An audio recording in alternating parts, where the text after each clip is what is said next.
All right, welcome back for the episode of Carnivore Trade. Today is Monday, April 17th, 2023. If you're not done so already, please hit the video thumbs up, like, comment, subscribe to the channel. Come find me on carnivoretrades.com for swing trading alerts and analysis.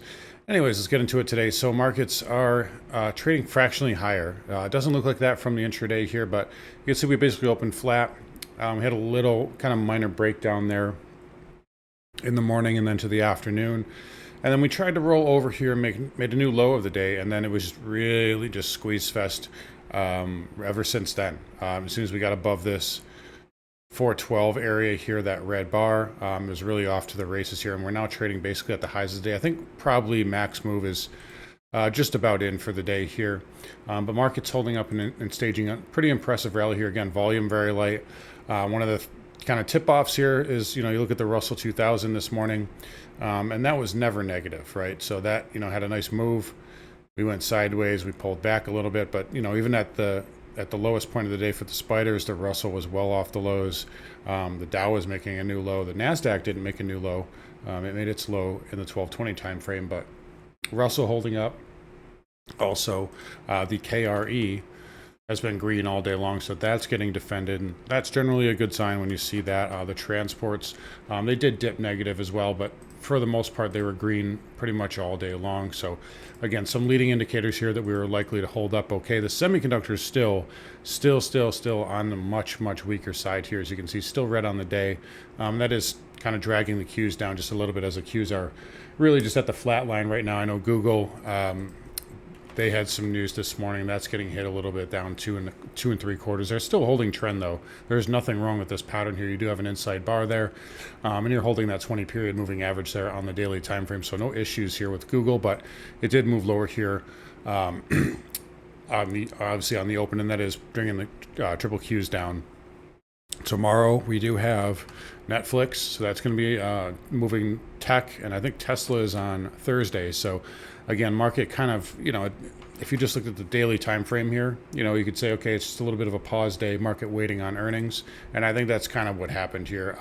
Even though we did have quite a bit of whipsaw here, it is an OPEX week, so that is to be expected here. We did have a lot of, theta burn in the morning, just sideways, very sleepy type action here. Then obviously a lift there. We also have United and Goldman. So United reporting Goldman, Bank of America, and I believe J&J. So those are some big market moving names there that will be reporting tomorrow. So again, market kind of just waiting on those, if you ask me. But nice little rally here towards the end of the day. And again, we've talked about this. We do expect that invisible hand to be here a little bit longer. Not too much longer, but we're looking forward, at least I would say OPEX week is going to be, for the most part, I think we can hold up. I would love to see one more pop in this market, possible selling opportunity here that is coming around the corner, I think. We've had a nice move here off the lows, but obviously, as we've talked about and discussed, pretty much every day here, there's lots of red flags here. Yes, today, the Russell 2000 was holding up, the Dow transports were holding up, the KRE was holding up, but these are not good charts at all. The semiconductors are a problem as well. We've noted that multiple times here. And we'll see what we get here.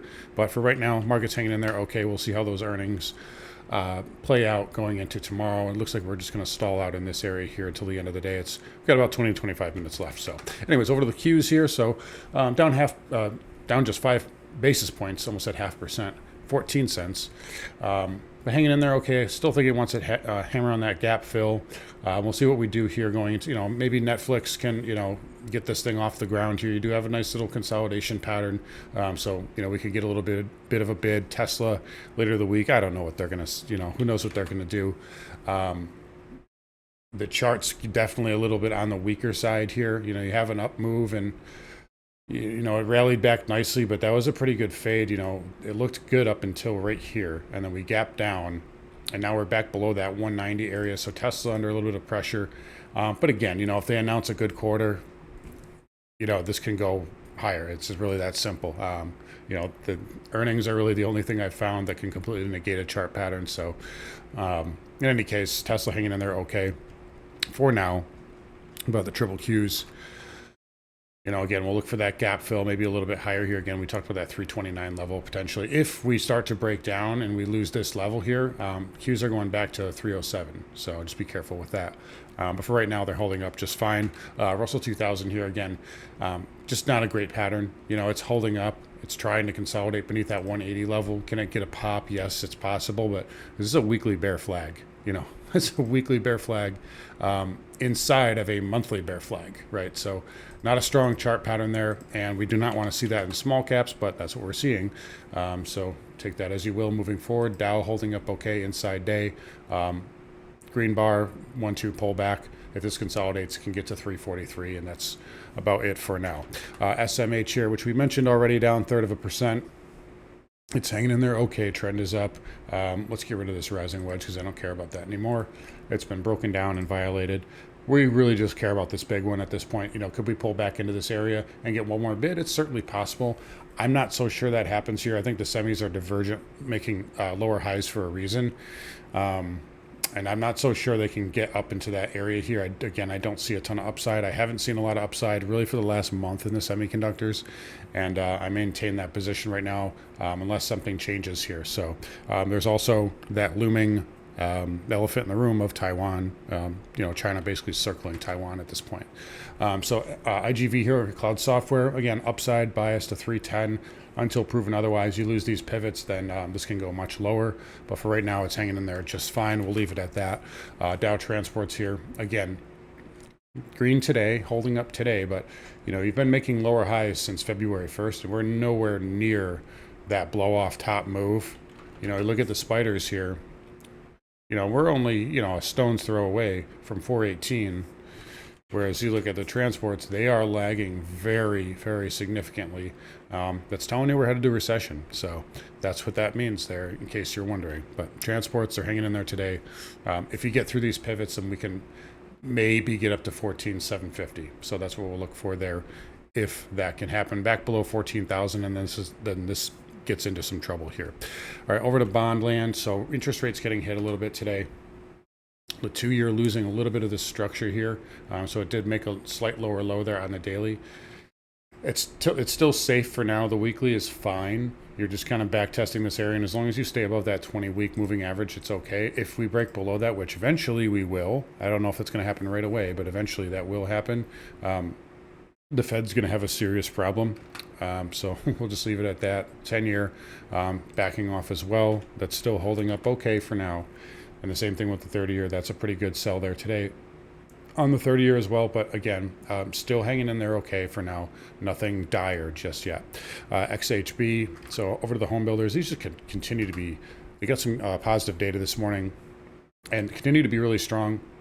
We'll see if this ends up being a fake breakout. If it can confirm it tomorrow, then we can probably get up to 69 and change. I'm in the camp that's probably not going to happen. And I was just telling my members this. I think with the home builders here, they've just been, especially ITB, just been stubbornly strong. 5% interest rates. Who would think that this would be near 52-week highs? But I think it's going to be a case of it's all going to matter kind of at once type deal. So we'll see what we get here. They're holding up really well, though. We'll give ITB the upside bias to 72, and that's about it for now. But Homebuilder's just really strong here. VNQ, nice reversal. It needed that. So, it held that 20 moving average on Friday. We talked about that. We did fail, though, here. We did lose this green bar, and, it's reclaimed it for now. So it's hanging in there. But I do not like this chart, and I do not like real estate in 2023 at all. XLF holding up okay, up 70 basis points here. So that's holding some of the gains here from today. I believe State Street reported, and they got whacked, but came pretty nicely off the lows.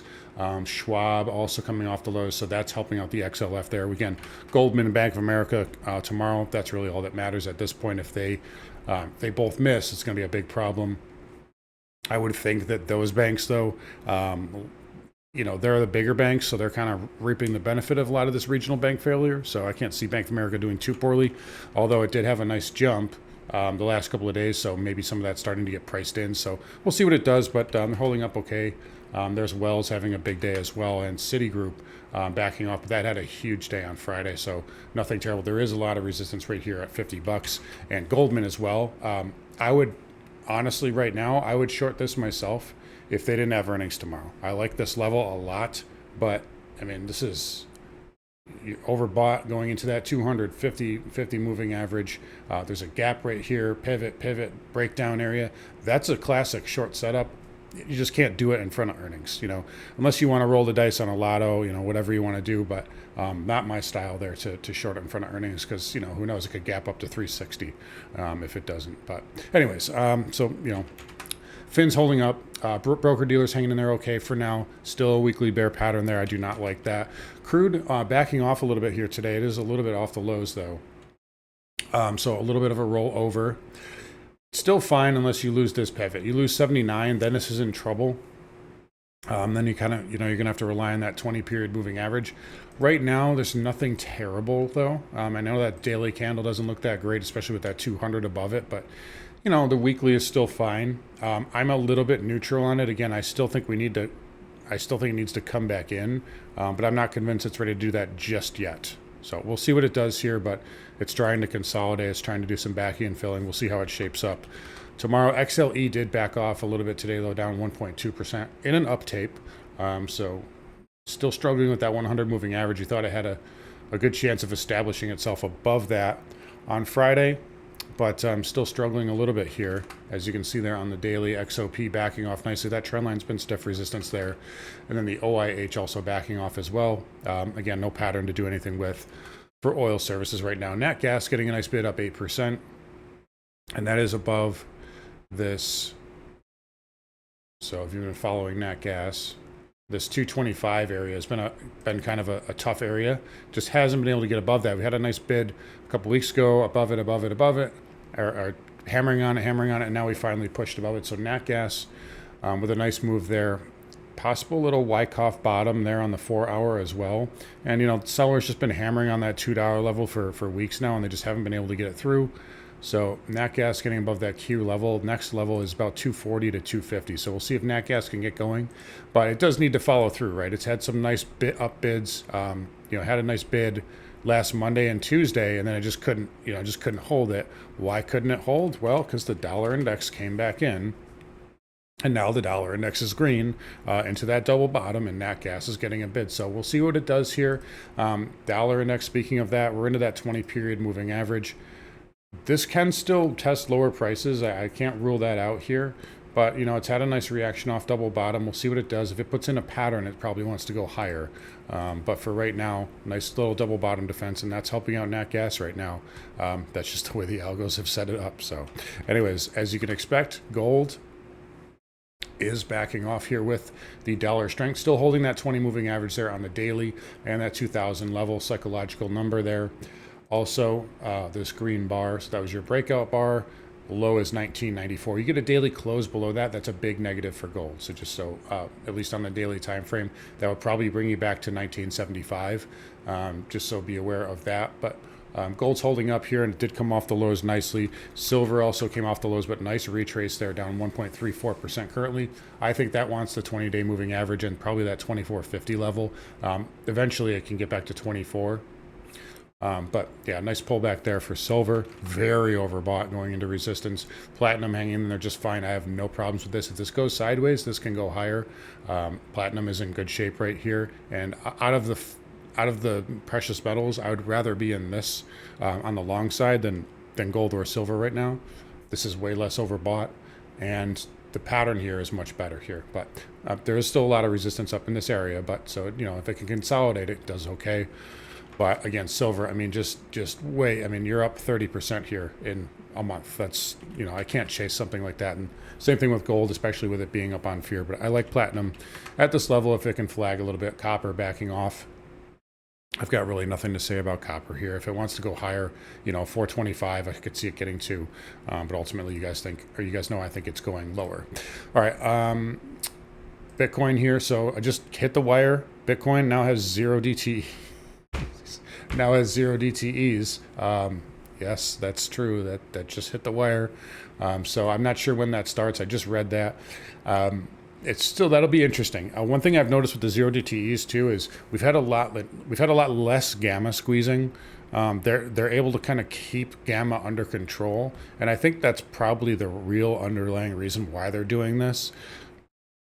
is because these gamma blowouts, when you have these weekly option expiries or monthly expiries, these market makers just get crushed on their hedges because you've got, let's say, a stock like Tesla that's up 7% in one day.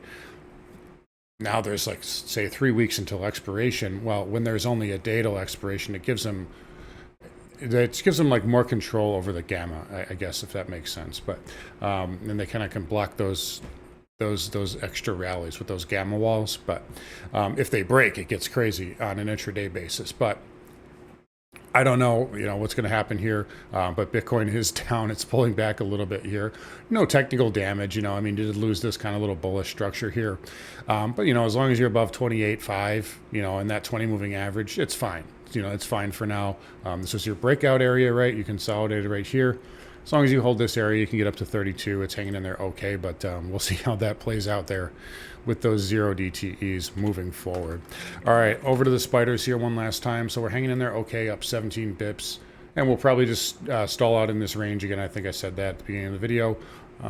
We'll see what we get tomorrow. I'm still giving the market a neutral upside bias, I would say, for probably most of the week, maybe even into next week.